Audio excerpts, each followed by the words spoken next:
Hello and welcome to the first installment of Marketing, Media and Money on CNBC Africa. My name is Giamo Mosipili. Over the next few episodes, this show will dive into the world of marketing and advertising. We'll bring you the biggest brands, campaigns, strategies, the biggest budgets, and we'll also feature the largest and most impactful bosses making undeniable moves in the industry. But now looking over to today's show, we take a look at how far the industry has come, some of the changes that have happened over the years, but more importantly, what the future looks like. But before we get into that, let's take a look at the latest news and trends in the world of marketing and media. The Cheeky Chicken brand Nando's and VML, its agency for the last 10 years, have parted ways. We're interested to see what the next 10 years of Nando's promotion will look like with their new creative agency, We Are Bazaar. The agency is founded and led by Melusi Mhlungu. South African Karushan Govender, CEO of growth strategy firm Black Fox, has been elected president of the American Marketing Association, or AMA, New York. AMA is one of the world's most respected marketing networks, founded 94 years ago. And Coca-Cola has launched the Be a Bok campaign for fans to get up close with the national rugby team, the Springboks. This opportunity grants lucky fans unparalleled access to the Springboks squad, offering a unique opportunity to be part of the magic that makes the Springboks legendary. The winners will join the team for key moments ahead of each of their 6 upcoming home test matches. And that was our recap of the latest news and trends in the world of marketing and media. Now looking forward to today's discussion. To help me get into the latest and most recent changes in the landscape of media and marketing, I am joined by my panel of guests who have joined me here in the CNBC Africa studios in Johannesburg. Now starting with the gentleman closest to me, I am joined by KFC's Chief Marketing Officer, Grant McPherson, as well as Mpumelelo Ngobese, the co-managing director at Joe Public, as well as Jacques de Bruin, the co-CEO from Flume Digital Marketing Agency. Lady and gentlemen, thank you so much for joining me, and more importantly, welcome to the show. Now, I briefly just touched on the state of the marketing and media industry in 2025. While there's been a lot of changes, such as disruptors like generative AI, which we will then delve into later on. But when you just give me a snapshot of how you define some of the changes you've seen in this year, how would you go about it? I'm going to start with you, Jock. With me?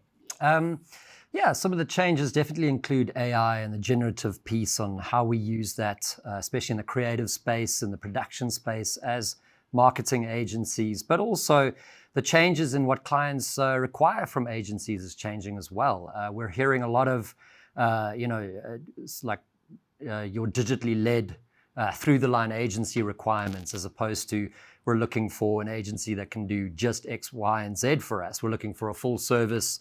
We're looking for everything under one house, a one-stop shop.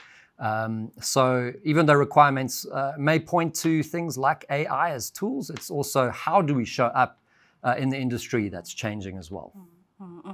But I can then throw the question over to you, Grant. As a brand, I can imagine that some of these changes are more perceptive on your end when it comes to some of the demands that the consumer now wants and some of the tools that are then at your disposal. So when you take it from your approach, how would you define the state of marketing and media today? Yeah, look, first of all, thanks so much for having us on the show. It's great to be here with this panel. It's super exciting for me today.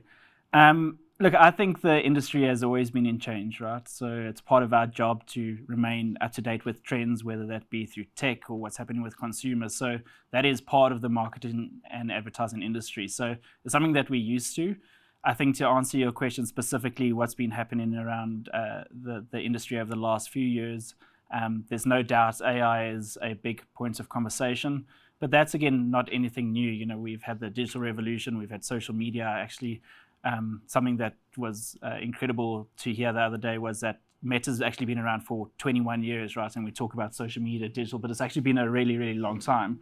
I think the big difference now is that the speed at which things change, right? If you think about the adoption of things, platforms like ChatGPT, it's exponential now. So I think change has been constant.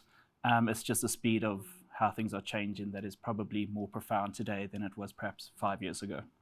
I like the point that you've made about the speed, and changes and disruptors are something that all businesses or all corporations are dealing with. But when I go to you, Mpume, when we specifically look at the challenges that your organization faces and the speed that Grant speaks of, how do you stay abreast? How do you continue to innovate in such an environment?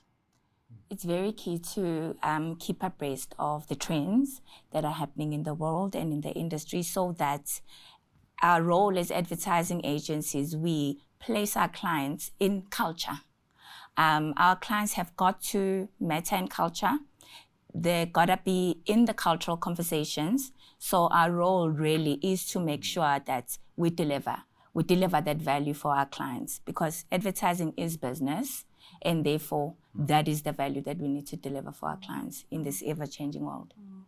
You're saying advertising is business, and I can imagine all three of you are, at helm of making these decisions that will ultimately affect your bottom line. I want to talk about money and some of the budget shifts, whether it be opportunities to, increase your return on investment, or then some of the constraints that you're dealing with. I'm going to circle back to you, Mpume. In this environment, what are some of the conscious decisions you're making in terms of the budgets that you have access to? Look, actually a couple of days ago, I looked at the top 20 advertisers in this country just to look at where the budgets are sitting. And it was astonishing to see that we actually the top 20 advertisers spend about 17 billion rands on media. And that is not small change. And so with that context, we got to take this seriously. We got to take our clients' briefs, our clients' budgets seriously, so that if the value of the work that we do is 17 billion rand, then we better put great work behind that media. But also, just piggybacking on that, what you've said and the opportunities that lie, but perhaps that there's not enough money being allocated. When I look at your position, Jacques, digital marketing, it's often argued it is more cost effective. You can rely on some of the tools at your disposal a lot easier than some of the older and more traditional organizations. Is that something you are taking advantage of, or is that something that you want to dispel also? Yeah, I mean, it depends. You can be very effective with digital marketing, or you can waste your money as well, and then it can cost you a lot. So you can build a website, for instance, that only lasts you a year because you didn't design it properly, and you got to go redo that, and then it costs you even more money. So it can also cost you money if you do it badly. And that's with performance marketing, it's with creative, it's with everything. So yes, digital marketing can be more cost effective, but it's about looking at the whole ecosystem. Digital plays a role, but so does above the line, below the line, activations, influences, the whole piece. And we have to see which channel is fit for purpose for which brief that we're trying to answer. Nothing makes a brand famous, I believe, still like a good outdoor campaign. And we've seen great examples of that in South Africa quite recently. But nothing drives engagement and action like digital. So it depends on the brief, it depends on the outcome. From there, we see what's fit for purpose and invest accordingly. And in this environment that it's almost a litmus test or trial and error, just trying to see what works best, what resonates the most. And in this environment, as brands are competing, not only for the attention and the eyes of the consumer, but their wallets, how do you define your staying power in a way that can continue your growth, but also build trust with some of the consumers you're targeting? I'm going over to you, Grant.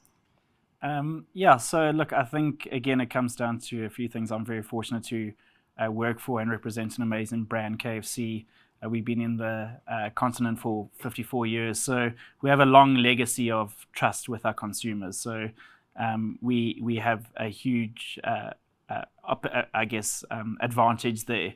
I think the most important thing is to, when you advertise on market, is to ensure that you are delivering on that promise when the consumer engages with your product, right? And I think that's where most of the battle lies, right? If you've got an engaged consumer, you're driving top of mind awareness, you're creating great stories, great creative that I think all of us do. That's half the job. But the most important job is ensuring that when they're engaging with you, engaging with your brand or your product, you're delivering to the expectations, especially as you've kind of alluded to in a somewhat of a constrained environment that we are in. But I'm also interested, I mean, you are the CMO for KFC Africa.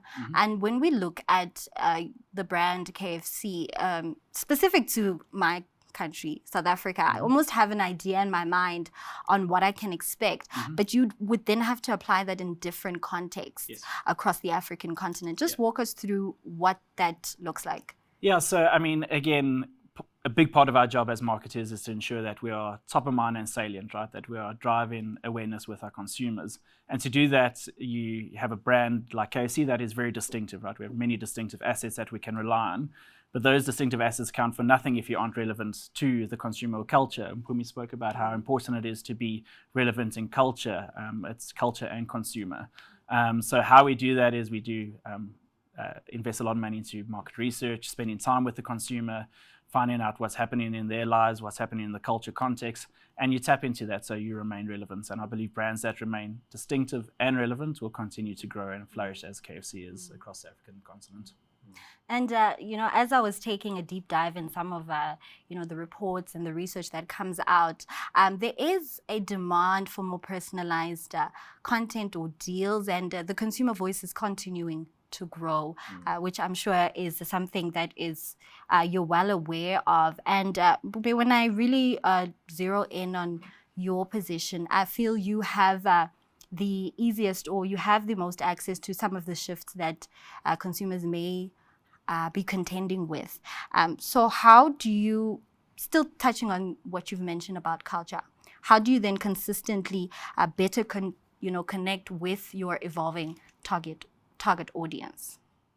So Jacques spoke about the need for agencies to be through the line. So we are through the line communications group, and we've got a department that does social listening. It is critical to be in touch with what society is talking about, with what the consumer is talking about, with what the consumer wants, and what the consumer expects from the brands. So that's really how we keep in touch. And we also do have an insights division at Joe Public, where we do look at trends and share with everyone in the agency every 2 weeks, so that we are on top of what's happening in our country, in our society. Yeah. And I'm also interested we're wrapping up Youth Month here in South Africa. I'm interested in the consumers that look like me, that are young, but also, at the beginning of their careers, they have more access to funds, to cash. That space, which would then translate to, a newer or more evolved consumer in your future. How are you tapping into that consumer base? I'm going to start with you. Yeah, and that's the question that a lot of brands are asking. How do we hook them now? Anything from automotive to banking to food brands. How do we hook that new up-and-coming Gen Z entering the workplace now and keep them? And how do we keep adding value to them across, and help them grow into our other product offerings? But look, the youth are very vocal. They'll tell you how they feel. They don't hold anything back. And if you're just willing to listen, you can pick a lot up. And also just search terms. If you go and you just do a little bit of research on Google, you go into TikTok and you just see what are the most searched items, what are people interested in, you'll actually pick up a lot of information. And those tools are free to use. So there's actually no excuse not to understand the youth. And also just go speak to them.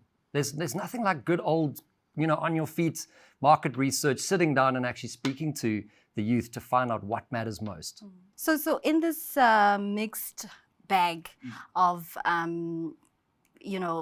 choices for advertising, are there any changes in how consumers are reacting to the ads that are then put on respective platforms? Pumi, I'll go over to you. Look, so last week I attended a talk where YouTube was celebrating 20 years of YouTube. and the world has changed, and the way consumers consume advertising has completely changed. And the CMO of YouTube was talking about the rise of content creators. It's now all about content creation. And he was throwing stats around like 1 billion views per day per content, that kind of content consumption. So it's changed, and it's changing, and it's going to continue to change. We just need to keep up. Well, we definitely are interested in some of those changes and staying on that. But for now, we're going to have to go over for a break. We'll continue more with this conversation when we return.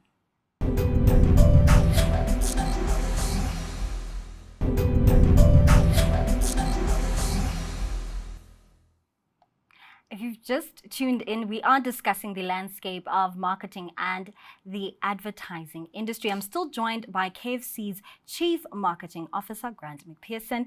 I'm also joined by Joe Public's Co-Managing Director, Mpumelelo Ngobese, and Flume Digital Marketing Agency's Jogs de Brain.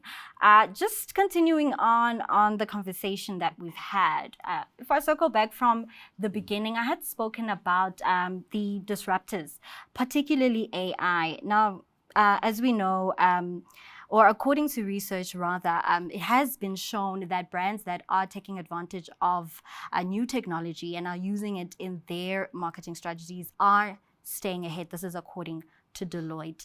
Now, there are contentions about the use of AI. So I'm going to bring it to you. I'm going to start it off with you, Bume. What is your approach towards the use of AI? From an advertising point of view, I think it's critical that we do embrace AI because it's not going to go anywhere. It feels like deja vu, actually, when digital was coming in. We were all panicking and frantic, but then we had to embrace it, and we're fine. We will be fine with AI. And what is key for agencies to understand is that AI is not here to help advertising or to kill advertising. We still need to be creative. We still need to be conceptual. AI is there to serve a purpose of rolling out the things that don't need conceptual thinking. We still do need human beings in advertising. So AI is not going to kill advertising. That's my view. It's to enhance it, enable efficiencies, and that's the role of AI in my view. I like that you've mentioned that it's almost going to be a tool that allows for collaboration and not to necessarily take away in towards building that creative element. But also has there been ways in which you've tested some of the feedback of that collaboration? Has it changed in any way the audience interaction or the customer reach that you then have? From a production point of view, we have produced a 360 campaign using AI. It was efficient and it served the purpose that it needed to serve. But the industry is not going to die because there's AI. So, and I think if we approach it in that way, we'll be okay. Yeah. I mean, the impact of AI is undeniable. I'd go over to you, Grant. I mean, you have released, I think it's your latest ad, speaking about this AI persona or this AI tool that assists the character in question to get their hands on, KFC. Tell us about that. Tell us about that approach, feeding into some of the perceptions people have about AI, but also using it to advance your story. Yeah, look, I mean, that entire campaign is really about one thing, and that's the incredible taste of KFC. It's our third iteration of the campaign. We did the Taste Inspector, then we did Marion Island, and the entire campaign is about the length people would go to for the great taste of KFC. And as you said, AI is undeniable, right? And it's in the zeitgeist of what's happening across the world. So we thought, why not tell our fantastic stories with the narrative of AI? And exactly what was said, those creative stories were created by exceptional human beings at our agency Ogilvy, right? So you cannot take creative storytelling away from humans or the industry as a whole, because the AI can't do that. What we decided to do is tap into the cultural moment, have a bit of fun, show the lens that anything will go to for the great taste of KFC, including AI. And it was a lot of fun. It was a lot of fun to play, and we've actually released an AI called Kaya, which is obsessed about KFC, and go on to it. It's really good And fun. I understand it's available to the public It as is, well. yeah. Oh wow! Oh wow! But still staying on, the power of AI. From yourself as an agency, what are also some of the insights you've seen? Yeah, we were talking about it just yesterday. At Flume, we still believe in a very human-centric approach to marketing. And what we've noticed is that at this point in time, and who knows, the future will be different, is that AI lacks a bit of humanity. It's just a bunch of information collated, and it's just organizing it well and giving it to you. So certainly when it comes to brand campaigns and trying to speak to the human behind a data point, you need a human to understand that. If you look at agencies like ourselves, if we want to speak to South Africa, we've got to have South Africa in our agency. Diversity. I don't know how diverse AI is right now to be able to speak to a diverse country like South Africa in a creative solution. I don't know if it's thinking on that level. Humans are.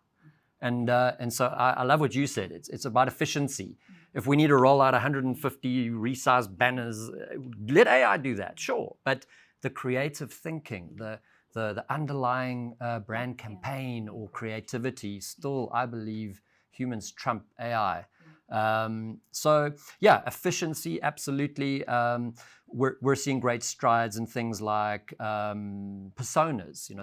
There's great AI tools that can crawl websites, look at activity and go, these are the kinds of people that use your website. These are the personas. Instead of having strategists sit and try and do that for a week, you can do it in a click of a button, and that helps. It helps us to understand better, but it still doesn't answer the question of the human side of it. And I believe that the more AI becomes prevalent, the more we need to take care of looking after the human side of marketing. Yeah. I like the point that you've made about diversity, and also then using this AI tool to fit to the context that we are in.